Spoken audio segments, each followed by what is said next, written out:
So any question from our media partners, UNTV, DZMM? Sino pong gusto niyong tanong? Saan yung microphone? Racklin.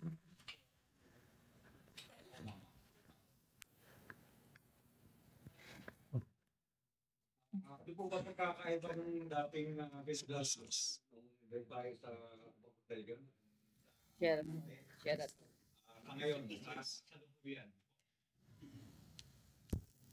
Nung dati pong inilalaban natin si PCS1, yung resulta po nung unang implementasyon, marami po, napakalaki ng disparity po na may mga rank and file kami na ang tinanggap lang ng umina dagdag sa sahod ay 500 plus, yung iba po ay 400.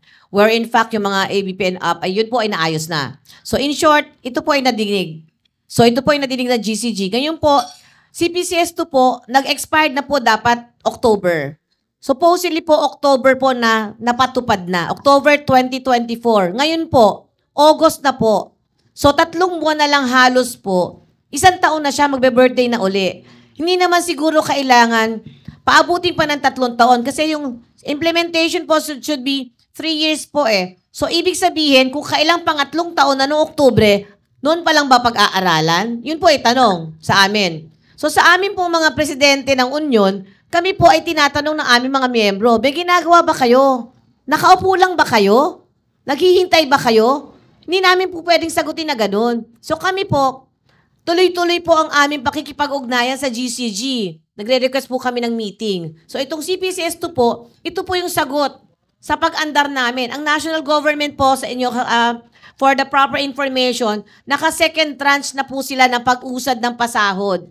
So ito po ay SSL, National Government po, nakadalawang increase na sila. Kami pong taga-Government Financial Institution, GOCC, kami po yung araw-araw din, nagsiservisyo, nakikipagbuno kami sa probinsya, sa mga bundok, sa dagat, kung saan tumatawid. Hindi mo alam kung makakabalik na yung iba. Hindi halos po makabalik kasi either meron pong kaguluhan, either may bagyo, either nasira yung bangka. Pero hindi kami tumitigil sa pagsiservisyo. So, ang CPCS2 po, ito po ay talagang nararapat na kasi 3 years yung review eh. So, kami naman po, ang aming pasahod po ay base po sa kinikita ng aming ahensya. So, kami po, ang hinihiling po namin, ipatupad lang agad. Kasi nga po, kaya nga po nananawagan kami sa ating mahal na Pangulo, lahat po, halos mababasag ang dibdib. Nung natapos po yung SONA na hindi man lang kami nabigyan ng pansin ng ating Pangulo. Isa lang po ang hinihiling namin noon. Para kami naghihintay ng birthday wish na sana mag-grant. Ang sasabihin na lang sana niya ay approve na ang CPCS2 at lahat po kami ay magbubunyi na. But after that, pagkasabi niya po noon, meron pa po mga proseso eh. May IRR, implementasyon, napakahaba po. Pero kami pong mga hanay na nasa GFIs, hindi po kami pwedeng tumigil. Wala po kaming karapatan para sabihin na sa harap ko na namatayan ng asawa, hindi ka pwede mag-claim. Kasi wala pa ako CPCS2. Hindi ka pwede magsabi sa bangko na, hindi ka pwede mag-withdraw. Kasi wala pa kami CPCS2. Hindi ka pwede magsabi, hindi ka pwede mag-claim sa pag-ibig. As a PhilHealth, bawal magkasakit kasi wala kami CPCS2. Kami pong lahat, GSIS, kasama po ang Development Bank of the Philippines, ang DBP po. Lahat po ng aming ginagawang trabaho ay para po sa ating mamamayan. Hindi po lang kami basta gustong kumita. Ang amin pong mga ahensya ay meron pong talagang mandato sa ating gobyerno. Ako po, galing po ako sa labas ng bansa para po ipahayag yung aking land bank gobayani po na yun po ay trabaho ko. Pero hindi po kami tumitigil sa pagsisilbi kahit walang CPCS2. Yun lang po. Yun po ang pinakakaibahan. Right now, medyo sobra na pong demoralisado. Napakababa na po ng moral ng aming mga hanay. Kami pong mga presidente, ang pwede lang po namin gawin ay i-uplift. Huwag kayo mag-alala. Naggagawa kami ng paraan. Kumakausap kami ng kung sino-sino. Ka-Senate po, naghahanap po kami ng pwede sa aming mag-sponsor sa House of Representatives, sa Malacanang, lahat po. Kung kailangan pong gawin namin dati na sinulatan namin lahat ng senador at lahat ng kongresista, gagawin po ulit namin. Pero sana naman po, wag naman ganun kahaba ngayon kasi po, tapos na po yung 3 years eh. Nakadalawang umento na po yung national government. Kami pong nasa public sector, ayaw naman po namin na merong mamatay at sa out of depression. Alam naman po natin, napakarami po ngayon sa hanay namin mga bata. Hindi na po katulad dati.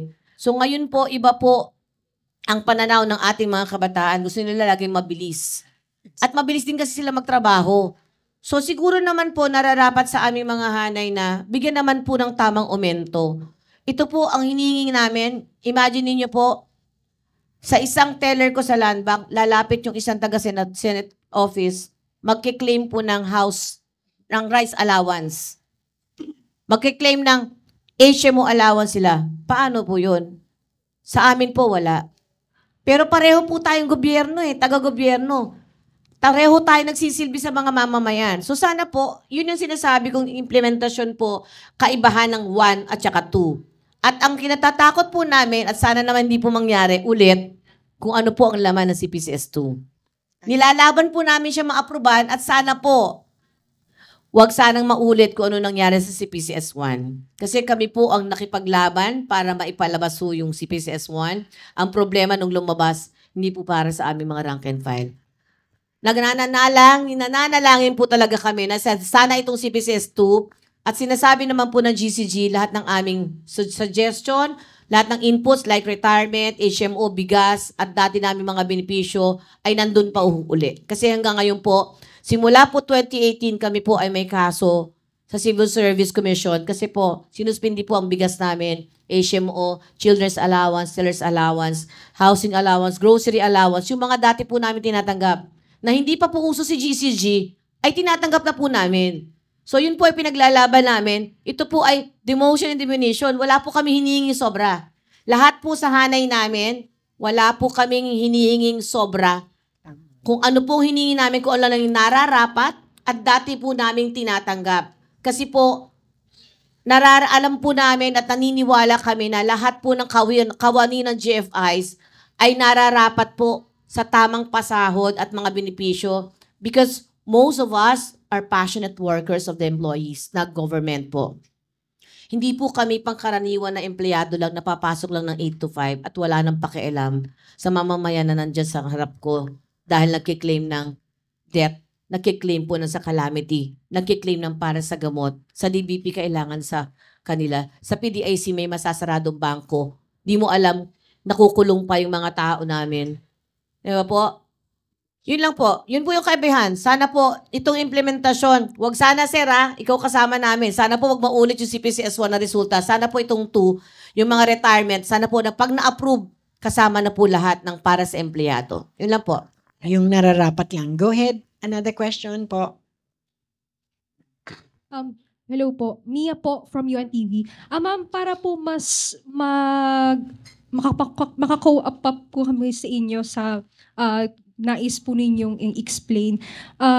Kung pwede po i-explain nyo, ano po ba itong GCG, GFI, CPCS2? Kasi po, syempre, lalo po pag may mga bago lang po nandito, ano po ba itong mga terms na to? At bakit po, lalabas po ba, ini-explain nyo, wala po kayong natatanggap na kahit anong benepisyo yung grupo po ninyo lalabas? Yung mas maiintindihan po ng tao in layman's term po. Ang GCG ang isang ahensya ng gobyerno na nagmo-monitor at nag-oversee sa mga GOCCs at GFIs. So, itong CPCS na itong tinatawag nating Compensation Position and Position Classification System, ito ang framework ng salary and allowances and benefits ng mga GOCCs at GFIs. So, para maliwanagan ng lahat, ang simula nung October 21, 2021, nung simulang i-implementa ang CPCS, hindi gaanong napahalagahan ang sahod at benepisyo ng ating mga manggagawa. Lalong-lalo na doon sa yung mga rank and file employees natin o nasa mababa posisyon. Itong panawagan namin na ito para sa implementasyon ng CPCS2 ay napapanahon dahil sa ating kagustuhan na makasabay sa inflation ng ating nararanasan. Ang CPCS2 naman, ito ay supposedly ang review lamang ito nung CPCS1. Pag sinabing review ay meron ka ng batayan, so dapat pag-aaralan lang uli ang mga issues na hindi angkop o hindi nararapat doon sa nasabing implementasyon. So, yun nga, kagaya ng sinabi ng aking mga kasamahan dito, na dapat sa ikatlong taon, na October 2024 sana na-implementa na kagad siya para nakaagapay naman sa mga naghihirap nating mga empleyado na nagbibigay rin naman ng patuloy na nagbibigay ng serbisyo sa ating mga mamamayan. Opo sir, nabanggit po ninyo dati, nakakatanggap naman po kayo ng mga benepisyo. Ano po bang reason, bakit po ba naalis? Ano pong nangyari? Yes, good morning po. Meron po tayong EO 150 ng 2021, na-issue po siya, kaya po na-implement po ang CPCS1. Nandun po, meron po tayong mga ABIs. So mga allowance benefit incentives po yon na itinigil po ng GOCC. So kung dati po meron po tayong mga SEA, mga rice allowance, mga housing allowance, sabi ng GCG, stop mo na yan, i-review mo na namin. So kung gusto nyo, after the review, pag-usapan ulit natin yung CPCS1, yung mga natanggal na benefits. So ang nangyari with the CPCS1, tumaas ang basic rate by what? 64 pesos. Pero natanggal naman yung ibang benefits, nawala ng mga grocery allowance, mga birthday allowance, yan, rice allowance, yung mga HMO. So, ano yung relevance ng pag-increase mo ng basic pay namin? Tinanggalan mo naman kami ng mga benefits. So, kaya po ang tawag po namin, nauntog po kami para yung iba nauntog, yung iba naman nagpapasalamat, yung mga officers namin nagpapasalamat, tumaas ang sahod nila. Pero sa mga rank and file, marami po talaga ang dissatisfied. Kaya po nananawagan kami ngayon na si GCG, nakikipag-meeting naman po kami last year, pero tumigil na po Ma'am Nanet, no? Hindi na po tayo nabigyan ng pagkakataon na humarap ulit sa kanila. Kaya yun po yung panawagan namin ngayon, Ma'am. Sino po ang dapat na mag-grant po nitong concern? Yung concern po ninyo, sino po yung kailangan na humarap or mag-asikaso para po mag-grant po? Ang GCG po. Yes po.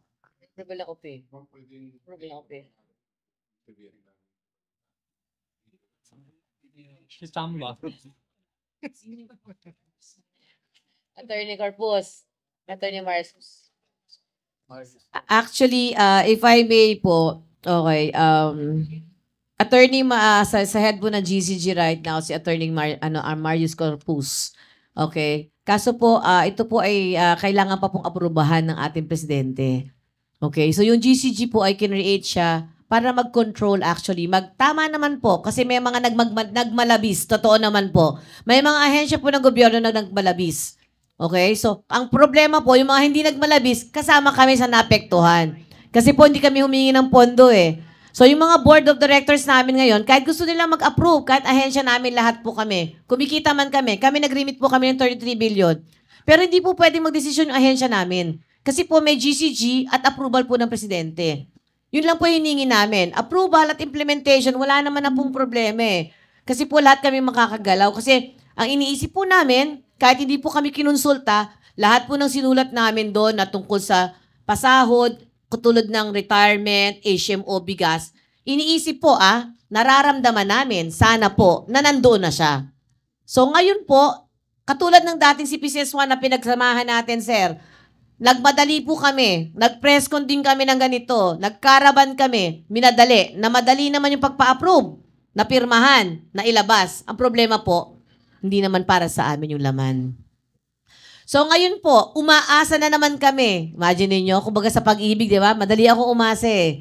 Paasa talaga ako lagi, di ba? Mahilig ako umasa at maniwala. Madali po kaming maniwala, di ba? Na sana po, itong part 2, di ba sabi nga, love is sweeter the second time around? Sana nga, di ba? Pero sana po, kasi hanggang ngayon po, wala po kaming naririnig. Hindi naman po namin pwedeng sabihin sa mga ranks namin, bukas na lang. Tuition bukas. Anong gagawin po ng mga tao? Hindi ko naman pwedeng paluwalan yung 10,400 na mga empleyado. 'Di ba? Kahit ano pong gawin yung pondo, napakarami po na nangangailangan. Kasi po, ang level po namin right now on my age bracket, kolehiyo na lahat po ang mga anak. Hindi na yung mga grade 1 na pwede mong babaunan lang ng Marie. 'Di ba? Hindi na Marie kakainin ng mga bata ngayon, hindi na pwede sa biskwit yun eh. Ang kain nun ay 3 times a day na full meal na. Malaking tao na yun at namamasahe na yun. Hindi na pwedeng kandong lang pag sinakay mo sa jeep. Diba? So, ang panawagan po namin ngayon, kung ano po yung sinasabi yung CPCS, so ano nga siya. Kasi, pasahod lang siyang simple. Pero, the problem is, 2021, so 22, 23, 24, 20, 3 taon na review. Kung sa exam, magre-review ka 1 linggo eh. 1 buwan, 3 buwan, 6 na buwan. Pero yung 3 taon na pagre-review, para sa pasahod, ano ba, daig mo pa yung nag-masteral exam niyan, di ba? 21, opo. 21 po, 2021 po, October 5. 2021 po, last na implement si CPCS. So ngayon po ay mag-aapat na taon na.